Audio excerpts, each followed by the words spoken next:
بسم اللہ الرحمن الرحیم۔ اللہ کے نام سے شروع جو بڑا مہربان نہایت رحم فرمانے والا۔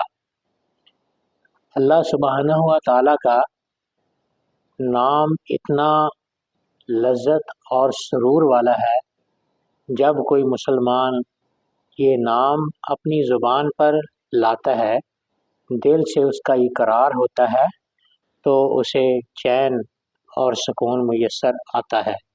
جو سکون اللہ کے نام میں ہے وہ کسی اور میں کہاں۔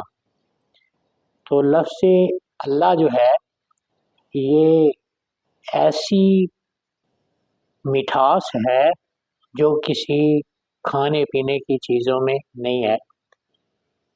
اللہ تعالیٰ کی جتنی صفات ہیں وہ ہر صفت اپنے معنی پر دلالت کرتی ہے۔ رحمان عام رحمت پر دلالت کرتا ہے کہ اللہ کی رحمت عام ہے، اور صفت رحیم اللہ کی خصوصی رحمت پر دلالت کرتی ہے۔ اسی طرح علیم اس کے ذاتی علم پر دلالت کرتا ہے، خبیر اس کے ذاتی خبردار ہونے پر دلالت کرتا ہے، قادر قدیر مقتدر یہ اس کی قدرت پر دلالت کرتا ہے۔ تو ہر ایک اللہ کی جو صفت ہے وہ اپنے اپنے معنی پر دلالت کرتی ہے، مگر لفظ اللہ ایسا نام ہے، ایسی شان ہے کہ جب لفظ اللہ کہا تو اللہ کی تمام صفات اس میں آ گئی، کیونکہ ذات تمام صفات پر دلالت کرتی ہے۔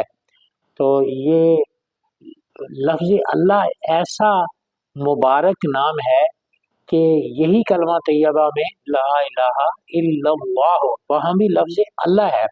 اسی کو پڑھ کر بندہ اللہ کی وحدانیت کا اقرار کرتا ہے، اور پھر محمد رسول اللہ جب تک نہ کہے وہ مسلمان نہیں ہو سکتا۔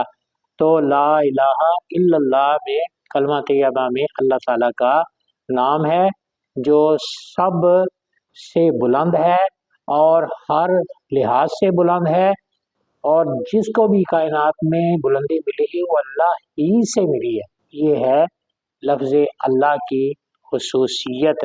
اللہ کا نام لینے سے اس کی تمام صفات جو ہے وہ گویا کہ ذکر کرنے والے نے کر دی۔